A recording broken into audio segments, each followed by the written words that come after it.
Hey guys, it's Cece, and today I am here to do a tag video. So today I'm here to do the not a BookTube Newbie tag because I am not a BookTube newbie. In fact, today is the 2-year anniversary of my BookTube channel. That's right, I've been doing this for 2 years, officially today, which is kind of weird to think about. So in honor of my anniversary, I'm going to be doing this tag that basically everybody has already done on BookTube. I actually don't know if I was tagged or not because so many people did this tag all at once. It's possible I was, but I have no idea if I was or not. But regardless, I'm going to be doing this tag, which is all just questions about my channel, how it's evolved, yeah, that kind of thing. This tag was originally created by Clever Fox, and I will leave that original video down in the description below, but let's just jump in and answer some questions. Question number 1, how old is your channel? Well, I've just answered that for you. My channel is 2 years old officially today.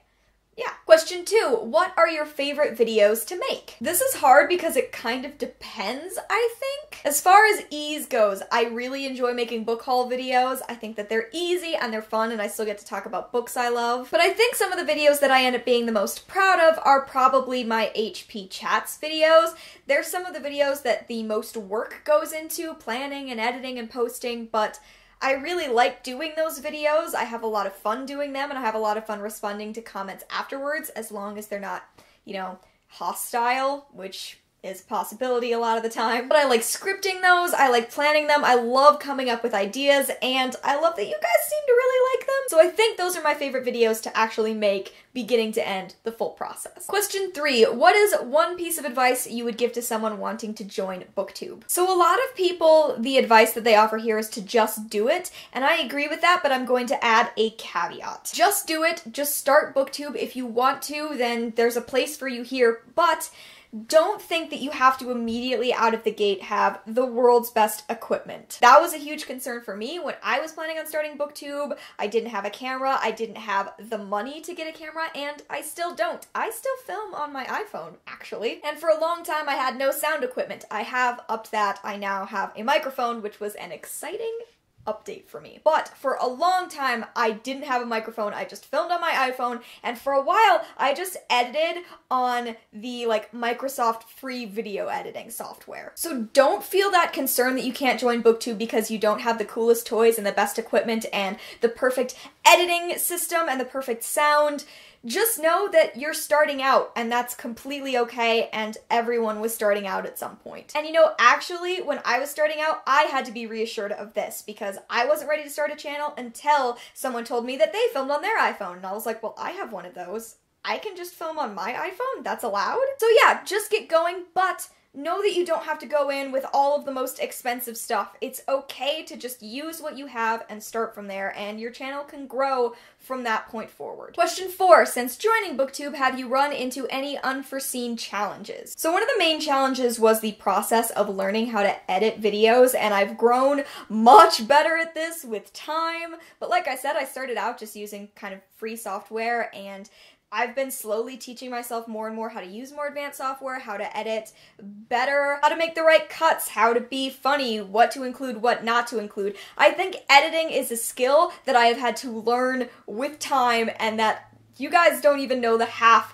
of how many times I throw fits when I'm editing. If you ever see a video of mine that has something remotely that looks like a graphic I had to make, I probably yelled at my computer for over an hour to get that to work, but it means I've gotten better at it with time, and that's really useful, and I'm proud of myself for pushing through my rage. On a more personal level, I would say it's probably how I present myself in front of the camera. I really thought I was just going to be able to sit down the first time and do it, and if you go back to my early videos, which somehow are all still there, I am not nearly as comfortable in front of a camera. I'm not okay with being loud or being expressive, and I really thought that was going to come naturally to me, and it didn't. The way that I carry myself in front of a camera has changed drastically in 2 years, and it's just because I had to slowly learn to be more confident in what I was saying, in talking to myself in an empty room. And that can be a hard thing to do. So I really didn't think I was going to have to adjust all that much, but I'm constantly adjusting, and I think that I'm much more happy with how I portray myself in front of a camera now. I think it's much closer to being accurate to my actual personality than it originally was. and I didn't expect to have to go over all of those hurdles. Question 5. What is a favorite book or series that you read because of BookTube? So, most of the books that I have read at this point in my life and loved are probably at least somewhat because of BookTube. It's where I get most of my recommendations. But let's see if I can pick out a couple of faves anyway. So I'm gonna go with 2 series that I really don't think I would have heard of or ever picked up had I not watched BookTube and had someone recommend them to me. The first of those is the Chaos Walking trilogy, starting with The Knife of Never Letting Go. This is a series by Patrick Ness. It's one of my all-time favorite series. I'm pretty sure I originally heard of Patrick Ness from Reagan at Peruse Project. She loves him, and she inspired me to pick up these books, and I'm so glad I did. They're just such a favorite of mine. And the other one is A Darker Shade of Magic by V.E. Schwab. This is the first book in the Shades of Magic series.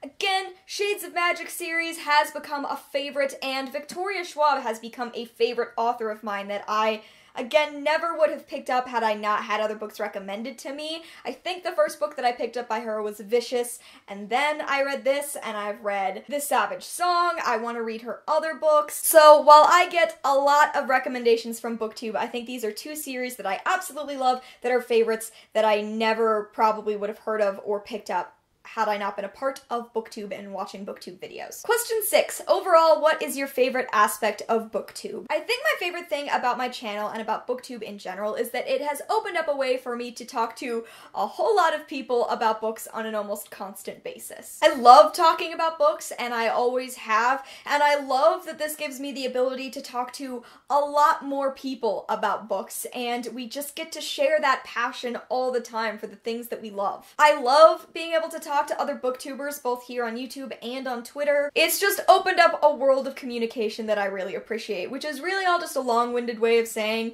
the community, which is kind of what everyone says in this tag, but that is kind of the best aspect of this. So yes, that's probably my favorite aspect of BookTube. I love being part of the community and talking to other people. Question 7, give at least one newbie a shout out. So I don't have any new channels that I've really started watching in earnest, but I have watched a couple of BookTube newbie videos recently that I wanted to shout out.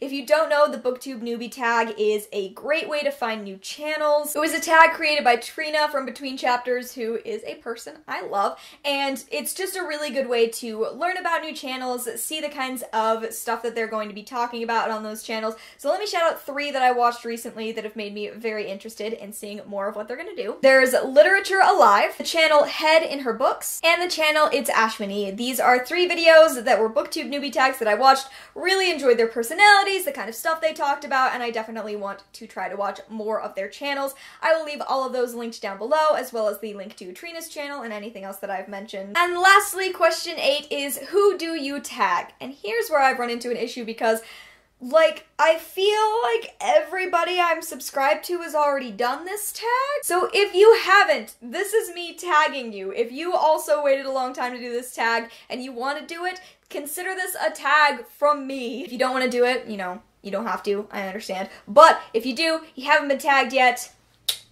I tag ya. So there you go, guys. That is the Not a BookTube Newbie Tag. I hope that you enjoyed hearing the answer to all of my questions, and I hope that you enjoyed that I pulled this shirt out. I haven't worn it in so long, and then when I was looking in my closet, I was like, there could be no other shirt that I wear for this video. Thanks to people who are new subscribers to me, and thank you to those who have been here for 2 years. 2 years?